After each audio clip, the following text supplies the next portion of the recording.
that building a legacy, building something that's bigger than you, building something that's going to be around when you're not, is so much more life fulfilling and so much more enjoyable, and will produce so much greater happiness overall. I don't even think it can be measured.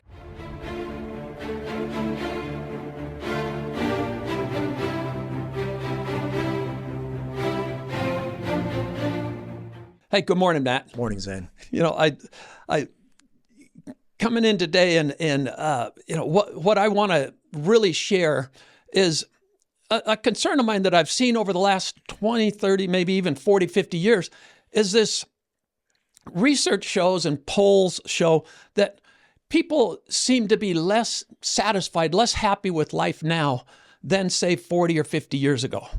And we can talk about, oh, well, it's because of, the current inflation, or it's because of the political environment, all this stuff, but not when you stop and look at it and go, wait a minute, why are people, we have all the conveniences of modern life, we have all these new things, all these ideas that are supposed to make us, more enjoyable life, happier life, and yet when we talk like a happiness factor, people are overall not as happy as they were 40 or 50 years ago.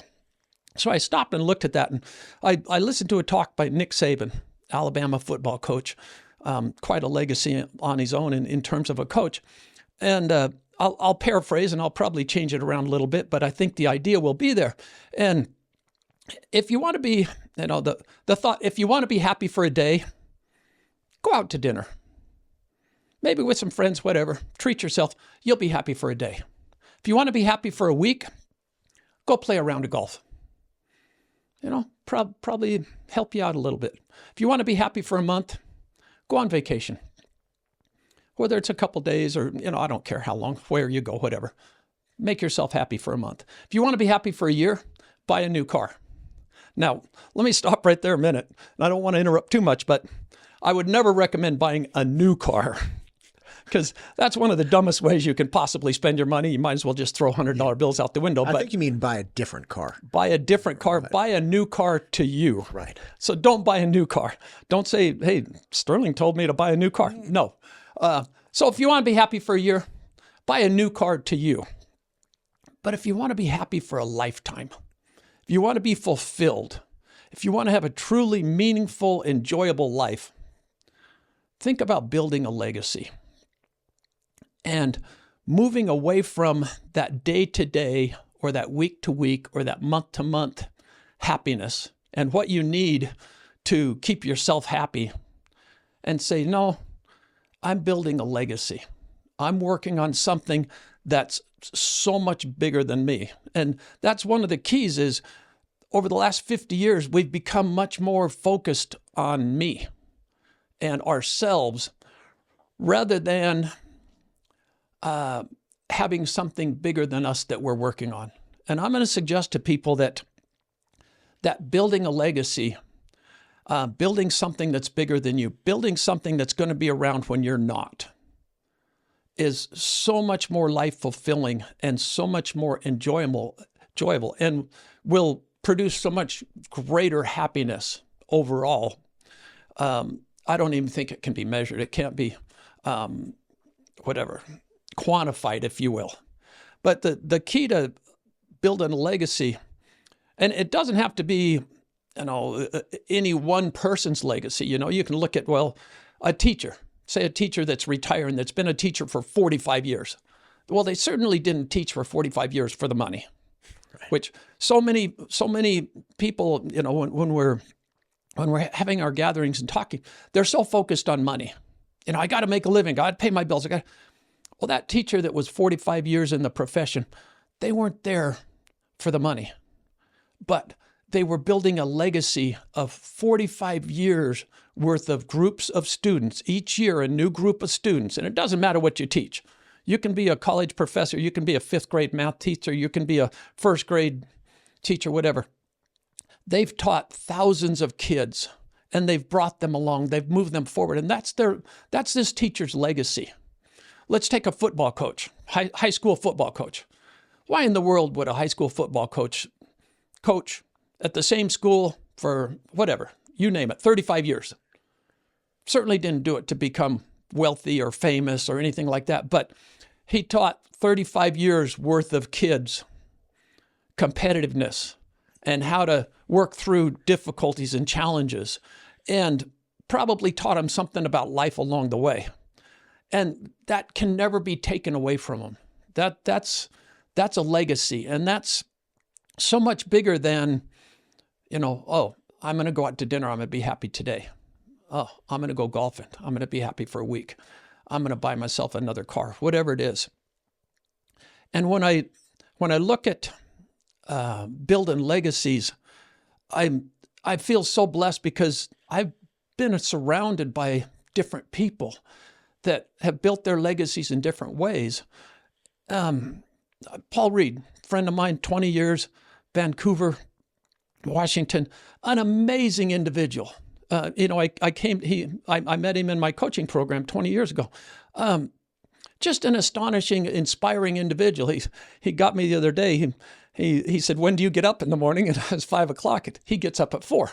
It wasn't a competitive thing, but he still beat you. Yeah, but I mean, here's a guy who tremendous success as a doctor. Then he opened coffee shops. Tremendous success. Now he's an unbelievable coach, and he coaches doctors. And I just look at that and I go, man, what an inspiration. He could have quit. If he was after money, he could have quit a long time ago. But he's inspiring new doctors and doctors that haven't been maybe as successful as they want to be. He's inspiring new doctors to be better. My friends down in Dallas, they're Randy Johns and Rob Vasquez. They're known as the happy, healthy guys. Just tremendous individuals. They both had their challenges in life. Randy overcame cancer that he'd been told was terminal. He fought it off. Now these guys help people with their metabolism, help people with weight loss, help to inspire and move forward. They're not doing it for money, but they're establishing legacies.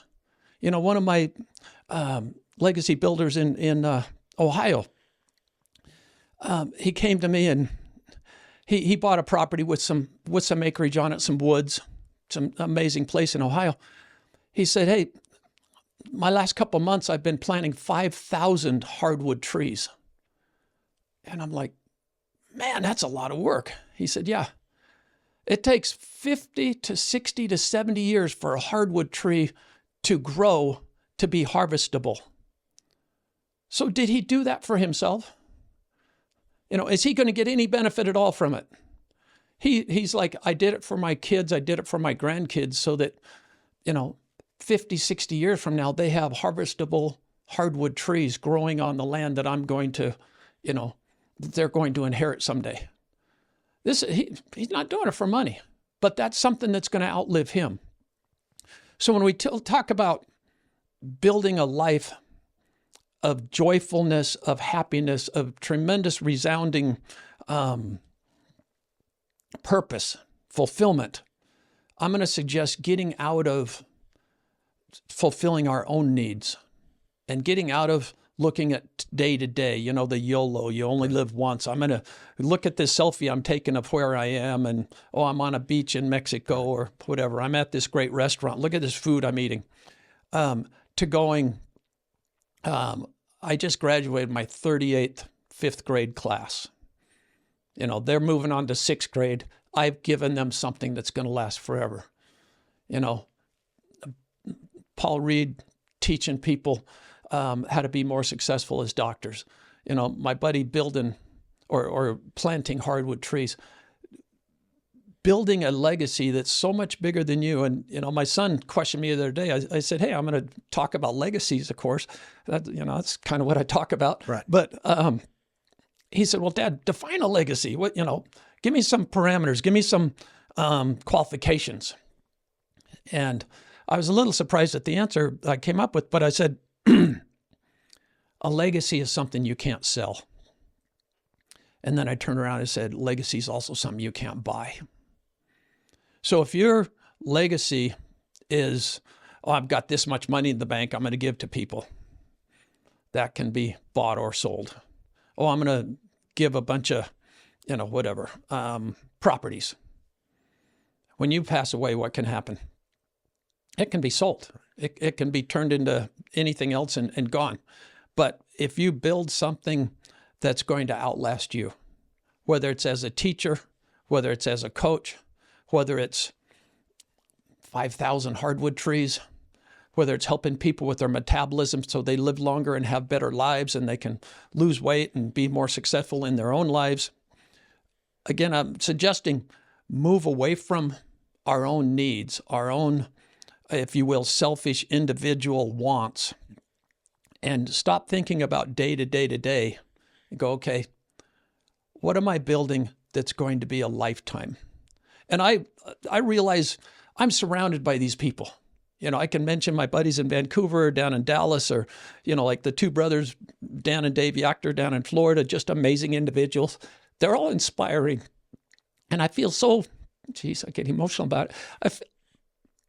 I've been so blessed to have people like that around me and to have them sharing their lives and what they do and what's important for their legacy, because we can each build our own legacy. It doesn't have to be mine. It doesn't have to be anyone else's.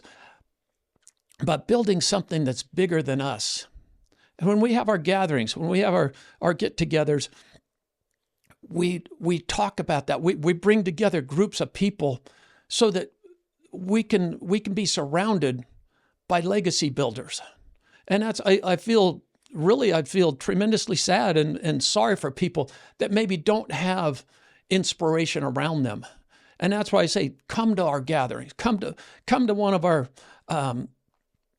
meetings and sit down and talk with people like this and get inspiration, because it's never too late to start building your legacy. We're not going to tell you, hey, this is how I did mine and you need to start building a legacy like mine. I'm not going to give you instruction, but being around inspirational people. And I realize how blessed I've been from my parents to the professionals that I'm around to the legacy builders that I coach. All these people are just amazing people to be around.